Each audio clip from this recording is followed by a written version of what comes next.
Vamos continuar com a nossa série Ícones de D&D? E o ícone escolhido por vocês foi o Demogorgon. Pois é, ele venceu a enquete com 47% dos quase 8.000 votos. Muito obrigado para quem participou. Exatamente aqui na nossa comunidade do YouTube. Isso. E quem caiu foi o Jander.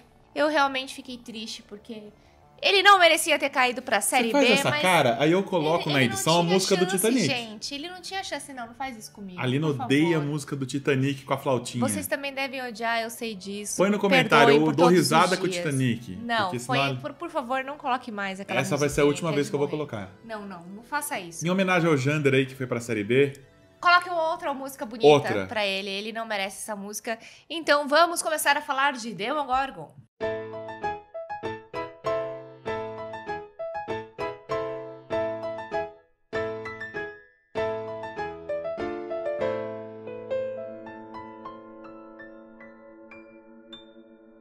Bom, Cello, então hoje vamos falar de Demogorgon, né? E se a minha intuição não falha, provavelmente esse monstro venceu por causa de Stranger Things.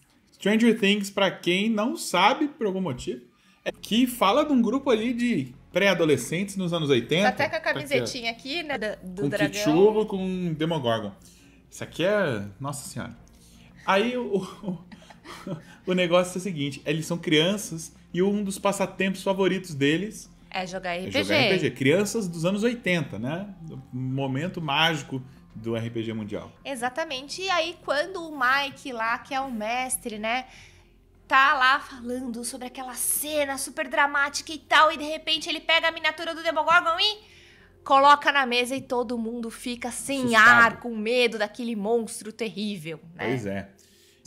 Surge uma criatura de verdade, extraplanar, lá do mundo invertido, que começa a atazanar e fazer, né, atrocidadezinhas de leve, sequestra uma das crianças, que eles acabaram batizando essa criatura de Demogorgon por causa do jogo, porque eles estavam ainda com essa lembrança do jogo. Então, o Demogorgon de Stranger Things não tem muito a ver com o de Dungeons and Dragons, a não ser essa relação com as crianças. RPG, né? com as crianças, né? É. E lá na hora que eles estão jogando, o Mike mostra mesmo um Demogorgon de verdade. Mais um adendo, o Demogorgon do Stranger Things acabou que apareceu num produto oficial de D&D depois do sucesso da série. Né, ele veio no Starter Set novo, né, a caixa que ele mestrou no jogo, né? Tá lá, Hunt for the Tesla Hydra. E aí eles colocaram uma miniatura desse Demogorgon, que não é o Demogorgon, então assim, só pra vocês ficarem um pouco enlouquecidos. Só pra ficar mais confuso? Bom, pessoal, então não vamos confundir a criatura do Stranger Things, apesar deles terem feito uma brincadeira, né? Fizeram um starter set com uma miniaturazinha com aquela cabeça de flor, porque essa é uma homenagem ao seriado que tanto fez sucesso, né? Com a criatura que a gente vai falar que tá desde dos primórdios de D&D, né? Lá desde 1976. Então, essa criatura, vamos imaginar que ela é enorme hoje, né? Na quinta edição. Ele tem duas cabeças, né, em forma de... Ele é de um primata. Ele tem... Os braços dele, na realidade, são tentáculos. A perna dele é tipo de réptil e o rabo também. Dantes, lords, demônios do abismo. E a gente vai falar do lar dele, onde ele vive, né, as características comportamentais dele daqui a pouquinho. Bom, ele já estava por aí. Ele ficou famoso a partir do século XIV, né, quando começou a ser estudado ali, uns monges, uns escribas e tudo mais, escritores e tudo, começaram a catalogar criaturas, entidades, né, deuses pagãos e coisas assim. Tinha algumas documentações que foram traduzidas na Idade Média, alguns documentos em grego foram traduzidos e alguns tiveram algum probleminha de tradução ali no meio. Né? Aparentemente, algum escriba medieval leu a palavra demiurgo em um desses documentos gregos e traduziu de uma palavra que ele inventou ali, Demogorgon. Tá? Demiurgo era o nome que Platão dava para uma entidade ou uma força cósmica, qualquer coisa assim, que criou o universo. Duas palavras, demos, né, de pessoas, e gorgon, que é tipo sombrio, misterioso. Isso aí. E aí o Boccaccio, né, escritor, lá Boccaccio. no século XIV, ele estava fazendo esse catálogo, né, fazendo a genealogia de deuses pagãos e achou achou esse documento. Demogorgon, né? Achou esse erro gramatical e considerou que ele estava ali lendo sobre um deus pagão e colocou ali nas obras dele. Ele apareceu depois em romances, apareceu em Paraíso Perdido, do Milton, na criação dessa mitologia ocidental. No comecinho do século XIX, na Inglaterra, o Percy Shelley escreveu o Prometeus Desacorrentado, que também descrevia uma viagem até Hades, até o inferno, onde Prometeus encontrou Demogorgon também. Isso aí, será que foi naquele final de semana? Foi no final de semana. Que a Mary Shelley escreveu o Frankenstein, né? Exatamente. Percy Shelley era a marido de verão que eles tiraram aí, junto com Lord Byron, com uma galera sinistra. A Inglaterra ficou cinza. O céu ficou cinza, foi o verão mais triste, e lá eles criaram várias dessas mitologias modernas de criaturas, como vampiro, lobisomem e múmia, e por aí vai. Os caras eram tão loucos na imersão que eles nessa casa, escrevendo. Prometeu Desacorrentado nasceu dessa e fala de pop. Sim. Né? Bom, então agora a gente vai começar a falar da origem do Demogorgon em Dungeons and Dragons. Isso. Bom, o Demogorgon apareceu pela primeira vez no suplemento de Dungeons and Dragons original, lá ainda em 1976, né? O livro chamado Eldritch Wizardry, que tinha uma capa meio proibidona na época, né? Hoje não fariam, com certeza, uma capa daquela, né? E ele apareceu ali ao lado de Orcus, eram os dois primeiros Lords Demônios que foram descritos em Dungeons and Dragons. Em 77, o Demogorgon, e também ficou explícita a rivalidade entre Demogorgon e Orcus. Esses dois se odeiam até hoje, um tenta matar o outro desesperadamente. Um já tentou invadir o domínio do outro várias vezes. Orcus e Demogorgon não se bicam. Depois ele teve mais detalhes dele em Planescape, o cenário de campanha lançado em 94, que detalhou como é que era a camada do abismo ali onde ele habitava, chamada Gaping Maw, a mandíbula escancarada, crocodilos, insetos gigantes, é um pântano nefasto, um inferno verde, que também tem um enorme mar, um oceano grande, de onde brotam as torres do palácio de Demogorgon. Exatamente, são duas torres em formato de espiral, e eu acho que deve ser cada torre para representar uma cabeça, não sei, é isso o que mesmo. eu imagino. É exatamente isso. Bom, ele estava meio sumidinho, e aí na terceira edição de D&D, Demogorgon voltou a brilhar na mega campanha. Não sei se mais alguém acompanhou na terceira edição, a campanha of Broken Souls, que infelizmente não veio traduzida para o Brasil, veio quase tudo, quase chegou, mas não veio o final da campanha. Mas nessa aventura que fechava essa campanha, o vilão... Que era o vilão da campanha, né? Mas ele foi meio que manipulado secretamente ali pelo Demogorgon, né? Que agiu ali de grande vilão secreto, que na verdade ele mesmo estava lutando contra ele mesmo, porque as duas cabeças dele...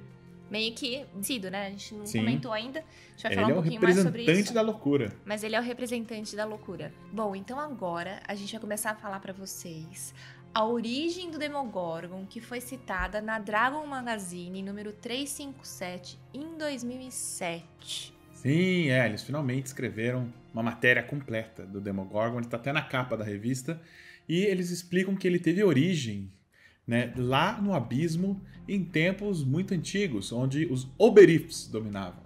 Exato, os Oberifs, na realidade, eles são os ancestrais, e eles são criaturas extremamente caóticas, né, que viviam lá no abismo e que estavam lá felizes em fazer todas as suas caotiquices e maldades no abismo. Bom, e dentre esses Oberifs surgiu uma criatura chamada a Rainha do Caos. O nome verdadeiro dessa Oberif. Ela estava vendo que tinha outros lugares além do abismo. O multiverso estava se formando. E ela viu ali a chance dela de conseguir conquistar tudo, ganhar mais poder e tudo mais.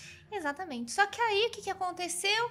A Rainha do Caos ela pensou, como farei isso? Bom, para conseguir fazer, eu vou ter que derrotar o líder, né? O nosso líder mais forte, aqui, né, dos Oberifs, que é o Obox Ob.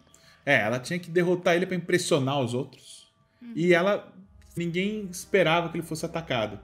Mas ela atacou, ela foi tão sorrateira, mesmo do Obox Ob saber que estava sendo atacado.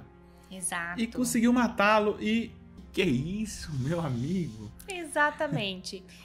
Muito bem, e aí então a Rainha do Caos conseguiu, né, lords, demônios, oberifes, importantíssimos aliados dela, né? Ela começou a bolar o seu plano quando ela observou que almas de mortais estavam surgindo no abismo. E ela foi observar essas almas. E ela percebeu que ela conseguiria manipular, meio que cultivar essas almas de alguma forma. Bom, e aí, né, ela vendo, né, essa possibilidade de cultivo, né, dessas almas de imortais, com a possibilidade, com potencial psíquico, né, que nasceu meio que todo disforme, com braços de tentáculos, né? Cabeças de duas babuíno. cabeças de babuíno. Quem será que a gente tá falando? Demogorgon foi o primeiro dessas novas criaturas que misturavam essas almas mortais pecaminosas que estavam indo lá pro abismo com um pouquinho da engenharia dos oberifes. Não, então ele é uma mistura de duas criaturas, ele é meio caos, só que ela não gostou do resultado Ela achou final. ele feio demais, achou que esquisito. Ele não tinha o potencial pra ser o que deveria ser. E aí, né, ela descartou ele, né? Descartou ele e junto com outros oberifes, né? Criaturas especializadas em moldar a pele, né? Ela pediu ajuda pros universitários. Falou, olha, meu primeiro experimento saiu ruim. Eu fiz um negócio que ficou meio ruim aqui. E aí, como é que faz, né? Os medos, porque na verdade o Demogorgon ele é formado pelos medos dessas almas mortais, né? Eles resolveram pegar as características do pecado dessas almas mortais. E aí que surgiram, por exemplo, dessas almas humanas, os Glabrezu, que eram a forma da inveja dessas almas humanas, e os Akhlifs, que eram a forma de Tanaris, que são essa nova geração aí de demônios. A exército, né, viu que ela conseguia aumentar o poder deles, escravizavam esses Tanaris, não, eles escravizaram mesmo. Eles criaram essa raça justamente para servi-los. Exatamente. E nessas experiências todas, ela conseguiu chegar numa criatura que ela considerou um Tanari perfeito. Exatamente. E aí temos a figura de Miska, a aranha, príncipe, que Lorde Demônio. Príncipe dos demônios, Lorde Demônio. E ela falou, agora o time tá bom. Agora... Né? Porque ela sabia que o multiverso estava crescendo, se desenvolvendo. Até por isso, até que as almas começaram a cair por lá, que eram restos, né, do plano material, alguma coisa assim. E então ela pegou Miska, os seus aliados, os Oberifes, e foram batalhar. Encontrou muita resistência, porque as forças da Ordem já meio que estavam esperando alguma coisa vindo do abismo.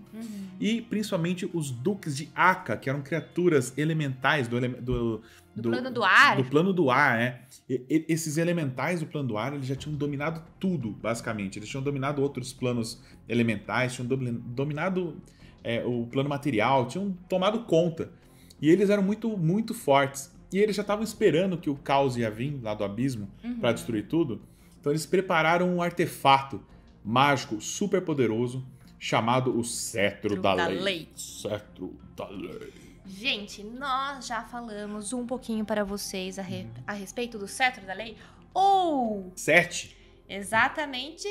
Nos vídeos de planos. Se você ainda não assistiu os nossos vídeos de planos, vá lá e assista. A gente fala um pouquinho do plano do ar. Dos e Duques de fala Aka. dos Duques de Aka, né? O cetro foi usado na batalha contra Miska e venceu, né? Eles venceram Miska em combate. O mais forte dos Tanari foi derrotado. Só que, como a gente já falou, o cetro se partiu, se quebrou nisso. Só que foi o suficiente para desorganizar todas as tropas dos demônios. E eles acabaram meio que sendo expulsos de volta pro abismo. A rainha do caos, ela ficou... Se escondeu. Ela ficou apavorada, né? Falou, se Miska foi derrotado, eles vão detonar todo mundo. Ela foi se escondeu numa camada do abismo lá, que é chamado Pântano Fumegante. Isso aí. Pântano Fumegante. Ela foi pra lá pra se esconder. Então, todos aqueles demônios agora estavam sem liderança. Todos os Oberifes estavam sem liderança. E isso fez com que os Tanari crescessem os olhos e falaram, é a nossa hora de nos rebelarmos. Se libertar. Eles queriam se libertar, exatamente. Exatamente. Fizeram e não uma rebelião. eram só os Tanaris que queriam o fim dos Oberifes. Não. Os Eladrins também resolveram descer até o abismo e lutar com todos os Oberifes que restavam na face de qualquer plano existente, principalmente o abismo. Os Eladrin, E nessa eles época, lutaram e ganharam, né? nessa época os Eladrin, o lore deles era um pouco diferente do que é hoje. Os Eladrin eram basicamente os elfos que habitavam os planos superiores dos elfos. Eram como se fossem elfos celestiais, digamos assim. Isso aí. E eles viram ali, na fraqueza das tropas inimigas, a chance de simplesmente varrer os demônios da fase da existência. E com isso, temos o fim dos Oberifes. Sobraram né? um pouquinho. Só sobrou a rainha. Poderoso, que é o Dagon, que dizem que é o único Oberife que tá aí até hoje no abismo. E o Dagon, por sinal, é meio brother, é meio amigo do Demogorgon. Aliás, o Demogorgon, a gente parou de falar dele. Porque agora que vai voltar. Agora que ele aparece de novo. Agora que ele vai voltar. Então, o que aconteceu? Os Tanaris, né, conseguiram o que eles queriam, que eliminaram os Oberifes. Viraram os senhores do abismo. Certo? Viraram os senhores do abismo, só que eles começaram a disputar ali, né, gente? Sempre caótico, sempre Sim. aquela coisa louca. Sempre em guerra. Quem iria cuidar, né, tomar conta do abismo. E existia uma luta entre o Grast... Libertadores dos demônios. Esse é o título que todo mundo quer.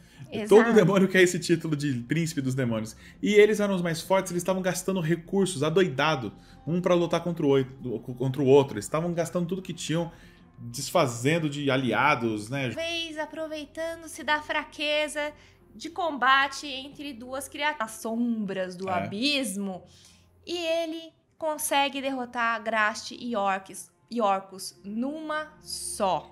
Quem diria que aquela criatura tão Deformada. patética, deformada, bizarra, que a Rainha do Caos descartou achando fraco, estranho demais, se fortaleceu tanto a ponto de tomar... Não foi moleza, não. Ele imediatamente foi atacado por todos os Lords Demônios, praticamente. E ele venceu um por um. E aí... Exato.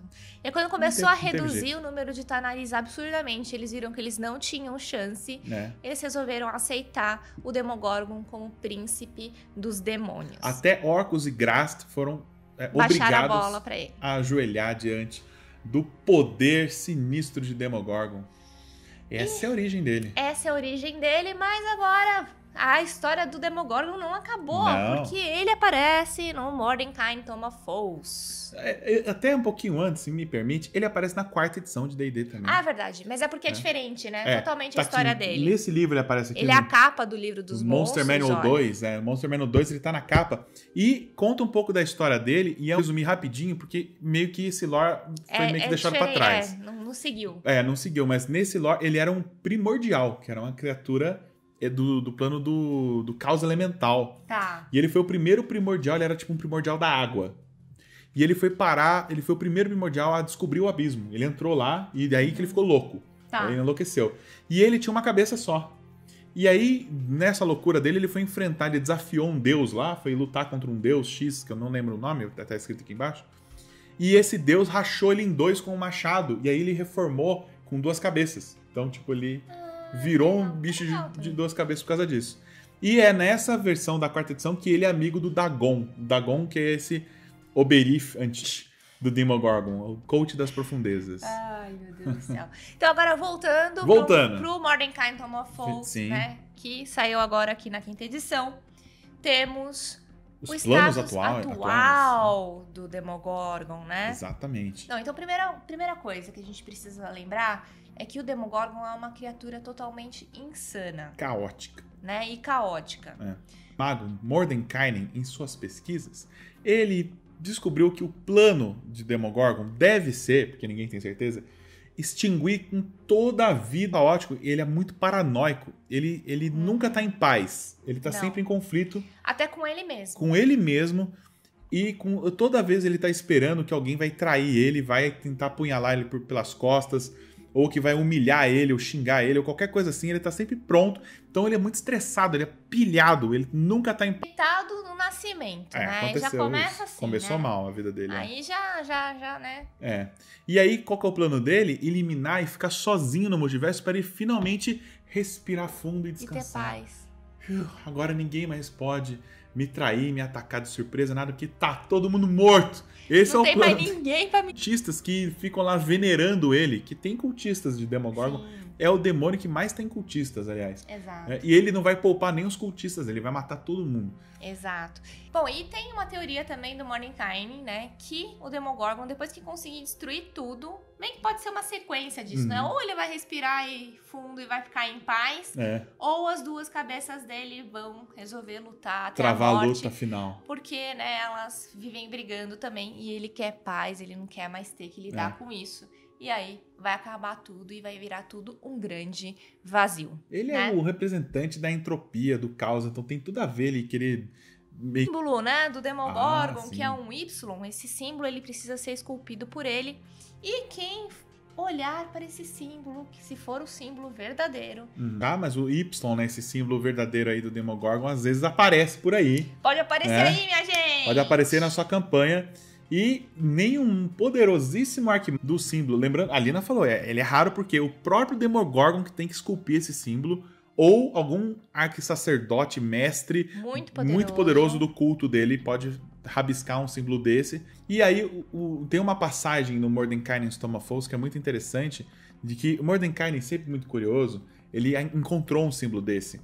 E ele tentou ser malandro. Ele falou assim, eu não vou olhar pro símbolo que eu sei. E ele, sim, quase assim, enlouqueceu de verdade, né? E quem salvou ele foi o Harry. O Harry, pra quem não se lembra, foi um personagem importante no Vice. Olha o que ele fez. O que ele fez? Vai lá. Vai lá ver. Não vai contar. Não vai contar. Mas enfim, o Mordenkainen, ele afirma que tentar estudar esse símbolo foi o único arrependimento que ele teve em vida. Quer dizer que realmente é um negócio poderoso. E... como você sabe, aconteceram coisas com Harry que talvez tenham sido causadas por essa interferência dele de salvar o Mordenkainen. Às vezes ele bateu de cara com o símbolo. E deu uma enlouquecidinha, Pode ser que ele tenha pirado, mas isso aí é ainda... é especulação nossa. Especulação não, especulação do próprio Mordenkainen. Assim, eu acho que o Harry endoidou por culpa minha, por causa do símbolo. Então por isso que ele se arrepende. A camada em que o Demogorgon vive, né? Lá no abismo, ele vive na 88ª camada. Sim, chama Gaping Maw, em inglês, que a gente meio que traduz como... E lá é um pântano nojento, assim, nefasto, um inferno, espíritos gigantes, sanguessugas gigantescas, demônios por aí. E tem um grande mar também, super...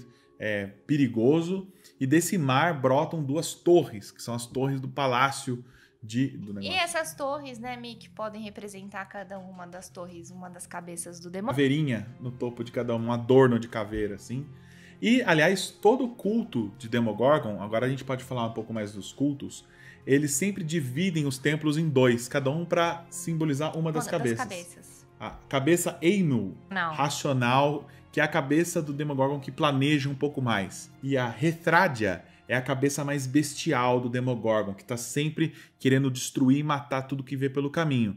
Né? E que dizem seria a cabeça dos... que é a cabeça Oberith. A cabeça Oberith dele. Então tem essas duas cabeças, e então os templos também têm essa divisão. Parte do templo que homenageia a cabeça racional, as pessoas são mais racionais e tudo mais, que fazem as estratégias do culto, enquanto os guerreirão, os malucos que querem sair degolando as pessoas na rua, estão normalmente do outro lado do templo, no outro lado da cabeça maluca do Demogorgon. A gente evita falar o nome das cabeças. Tem outra aparição importante do Demogorgon na quinta edição, que é na aventura Out of the Abyss, que é a parte da linha de história de Rage of Demons.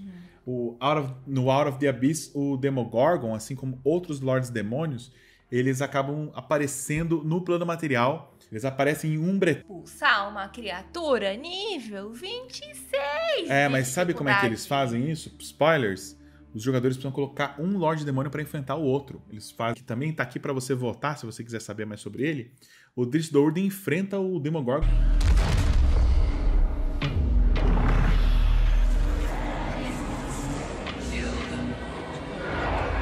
Some may break.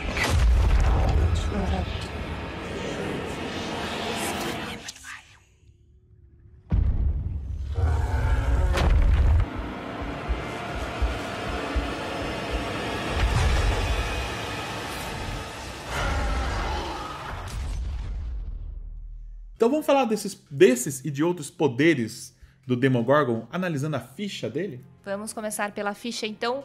Primeira característica dele, ele é uma criatura enorme na quinta edição. Eu chuto que ele tem uns 10 metros de altura, apesar de não estar escrito isso na quinta edição, mas comparando com o que as outras edições falavam, variava muito. Ele já teve 5 metros, já teve 20. Ou seja, que o chefão de nosso campanha. top 10 lá tá desatualizado, porque ele não estava, né? Gente, vamos Até fazer então, um a gente novo. tem que fazer um atualizado agora. A gente vai fazer um novo top 10 monstros mais poderosos. poderosos de D&D em breve. E além de tudo isso, ele é imune a veneno, armas não mágicas, então nem pense que você vai acertar ele com uma arma que não seja Não. mágica, porque não vai Se acertar. não tiver preparado pra lutar com ele, nem vai. Ele é imune a exaustão, encantamento e medo, resistente à magia, ou seja, ele tem vantagem para se você soltar uma magia nele, ele tem vantagem em testes de salvaguarda Né? contra magias. E qualquer efeito mágico. Ele também é resistente a frio, eletricidade e fogo. Então, várias magias ainda vai ter vantagem na salvaguarda. E não acaba por aí! Não. Não, ele tem resistência lenta. Provavelmente alto, classe de armadura, Classe de armadura alta, 22, que é muito bom. Ele tem muita vida também, né? Mais de 400 pontos de vida. E aí, vamos começar a falar dos ataques dele? Sim. Constituição, ele também diminui o seu ponto de vida máximo que você tem. E isso que eu acho que é o mais forte do ataque dele, Sim. né? Além dele dar muito dano, o dano que você tomou vai reduzir já do seu seu total máximo, de vida, do seu é. máximo de vida. Então não adianta curar, porque seu máximo caiu junto, então Exatamente. o bicho pega. E se você chegar a 0 pontos de vida máximo, você também morre sem chance. Sem ter o saving throw lá, o salvaguarda de morte lá. Exatamente. Você simplesmente morre. E aí temos o segundo ataque dele, que na realidade é um olhar. Sim, o olhar famoso dele. Ele pode forçar você a fazer uma salvaguarda de sabedoria ou ser enfeitiçado, né? Você fica enfeitiçado pelo olhar maníaco dele. Ele pode escolher 3 efeitos se você falhar. Ele pode fazer você ficar atordoado por um turno. Ele pode fazer você ficar confuso por um turno, como se fosse o efeito da De magia hipnose, confusão. né? E o terceiro é a hipnose. O terceiro, ele controla o seu personagem por um turno. Não tem o que você fazer. Ele vai controlar, pelo menos por um turno, o seu personagem. Pode se jogar da torre. Esqueceu de comentar que ele tem visão verdadeira. Ah, visão verdadeira. Então é muito difícil você conseguir se esconder, né? É. Ou tentar enganar ele com algum tipo de encantamento. Aliás, né? é uma coisa ilusão. que. É uma coisa que eu tinha a percepção errada. Eu achava que o Demogorgon era um bicho meio loucão, assim, tipo animalesco. Mas ele é super inteligente. Ele tem 20 de inteligência. Sim. E ele conhece magia, ele solta feitiços também. Ele conhece uns feitiços super fortes, incluindo o Feeble Mind, né? Que eu acho que é o. Qual que é o nome? É o. Intelecto. Enfraquecer a mente. Enfraquecer intelecto, chama. Isso. Que é um feitiço fortíssimo, ele pode soltar uma vez por dia, e esse feitiço transforma aquele seu mago com 20 de inteligência, que você tem orgulho, num imbecil completo com 1 de inteligência, fora o dano psíquico que ele causa. Eu tô dando tapa na cabeça do Tadinho Fear toda hora. Então, imagina, e esse efeito é, assim, devastador em combate, né? Fora isso, ele tem a percepção também muito alta, mas Por tem ter duas cabeças, né, gente? né? Então É ele tem difícil. mais 19. Além disso tudo, ele tem ações lendárias também. As ações lendárias, como vocês já devem ouvir, que dá um dano, dá tipo 50 de dano, numa paulada só. E ele pode estar mais forte, aí ia ser a avacalhação. Mas ele pode ficar atordoando as pessoas, pode ficar muito forte, só por isso ele já é extremamente forte. E uma característica bacana dele também é que ele fala todas as línguas, entende todas as línguas, e ele consegue conversar através de telepatia. É aquela coisa que eu te falei porque que ele... essa coisa do enlouquecer, né? Não, você confundir isso. as pessoas, né? Falar Falando na cabeça dentro da das cabeça pessoas. dela umas loucuras. E isso também é a prova de que ele tem um intelecto genial. Inteligência 20. Bom, se ele já é casca grossa sozinho, dentro do covil dele, ele é muito mais perigoso. Bom, então não queiram ir lá pra 88ª camada do abismo, lá pra mandíbula... A mandíbula escancarada. Fica em casa. Não vai. A não ser que tenha que resolver uma questão cósmica aí, não tem que ativa 20. Então finge que tem uma criatura extra lutando, que na verdade é o covil dele, e o covil ele faz alguns efeitos mágicos. Um deles é criar uma duplicata do próprio Demogorgon, que faz com que o próximo ataque que alguém acertar contra ele tenha 50% de chance de acertar a duplicata. E ele pode renovar isso toda vez que chegar o turno de novo. Todo turno. Então se ele perder a duplicata, né, some a duplicata, aparece outra duplicata, como se já fosse fácil acertar o Demogorgon. E o outro efeito que o covil dele pode fazer é conjurar o feitiço escuridão, só que é 4 vezes de uma vez só, em lugares diferentes do covil. Então você tá lá com a sua tochazinha ali, tá o Demogorgon, ficou de noite. Escuridão mágica, Escuridão mágica, não tem o que fazer. Não tem o que fazer, só um tocha daylight. não ilumina mais nada, já era. E isso também ele pode renovar toda vez que chegar o turno do covil dele de novo. Exato. E aí, como se não bastasse, né?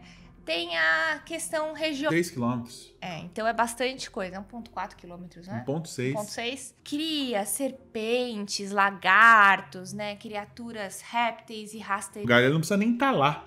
Exato. Só tipo, o lar, o covil dele é tão imbuído desse efeito mágico, caótico, que já começa a criar, brotar essas serpentes, esses bichos em volta, né? Meu sinistro. E aí, até 1 milha de distância do castelo dele, né? Do lar dele, o seu animal companion, o seu amiguinho, qualquer animal que chegar próximo, até 1 milha de distância, fica louco e violento e ataca quem estiver próximo. Imagina aquele paladino marchando pra lá naquela montaria sagrada dele lá, e o cavalo simplesmente para no meio do caminho, dá aquela empinada, derruba o paladino com as costas na lama e simplesmente sai correndo. Exato.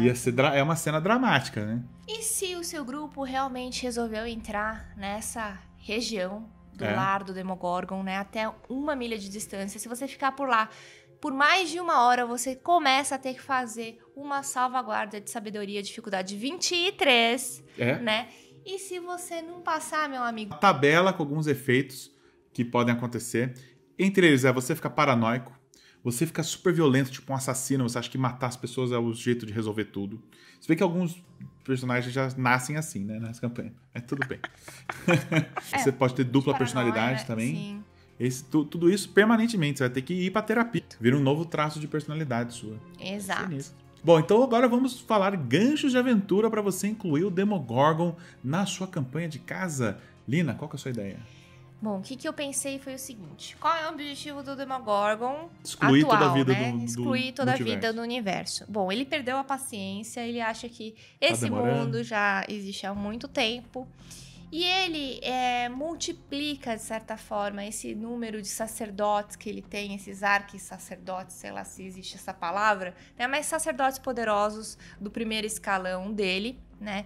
E ensina a arte de fazer o símbolo, só que um símbolo um pouco mais fraco, que eles consigam fazer com magia, mas que não exija tanto poder deles, e eles consigam fazer um número muito maior desse símbolo. E se esse símbolo mais fraco, em número muito maior, tiver nas moedas?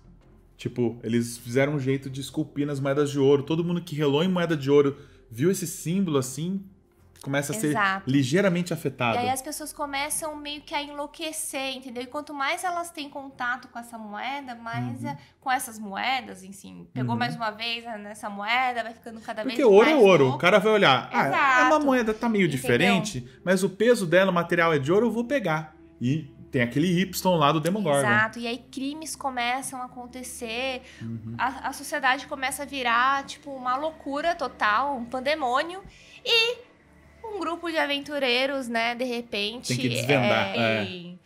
De repente, o lugar que tá fazendo essas moedas, né, a forja que tá... Essas moedas aí de circulação o mais rápido possível. É um bom motivo para o seu grupo sair roubando as pessoas, tirar as moedas da mão das pessoas. Exato. Bem Você legal. pode criar uma trama aí de alguma forma, né? Acho legal. Bem diferente, bem massa, pelo bem menos. Massa. Gostei. Bom, o meu gancho de aventura aproveita dessa rivalidade do Orcus com o Demogorgon. Isso eu odeio. Legal. Eu pensei em um gancho de aventura para um grupo maligno. Eu faço um grupo maligno morrer. Todo mundo morre. Como eles são malignos, digamos que eles vão todos pro abismo. Eles acordam lá prontos para enfrentar a eternidade de tormentos lá no abismo, quando Orcus aparece para eles e fala: gostei de vocês. Vocês são fortes e mostraram apodrecendo. Eu vou transformar vocês em guerreiros mortos-vivos. Vocês voltam pro plano material. E vocês devem enfrentar o culto lá que tá crescendo, o culto do Demogorgon lá, que é o meu rival. Mas eu não ia querer jogar de Revenant, me ferrou. Você tem 1 ano pra exterminar todos os cultos de Demogorgon do plano material. Do plano material, do planeta. Certo? E aí? E aí, depois desse 1 ano, o Orcus vai voltar pra você e vai falar assim: olha, se em 1 ano você foi bem e exterminou os cultos, eu vou transformar você num bagulho legal. Se você foi mal, você vai virar, o reboco da minha parede, entendeu? Pra toda a eternidade. Você que sabe.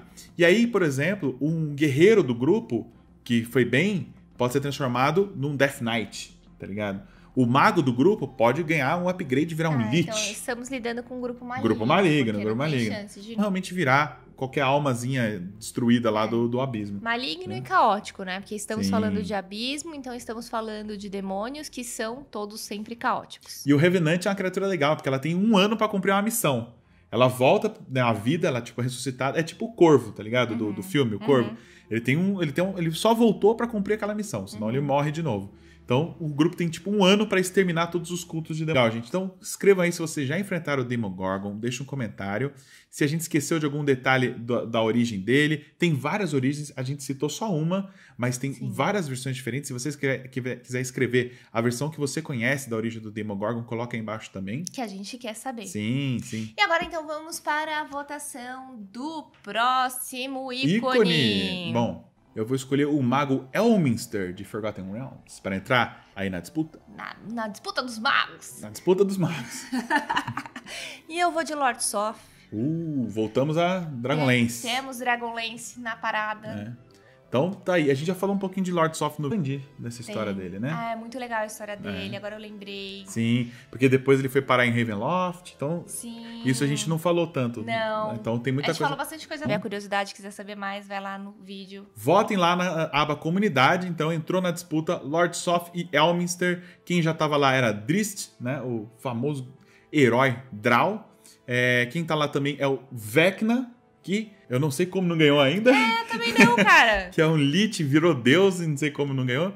E tem o Volo, cara, que tá lá também desde o começo. Que ele é o cara que faz todos os guias, os Volo Guides, né? To everything. Ele faz o guia dos Forgotten Realms inteiro. Ele é o cara que é uma enciclopédia dos Reinos Esquecidos. Então, voltem lá na nossa aba da comunidade do YouTube. Até mais, pessoal. Tchau.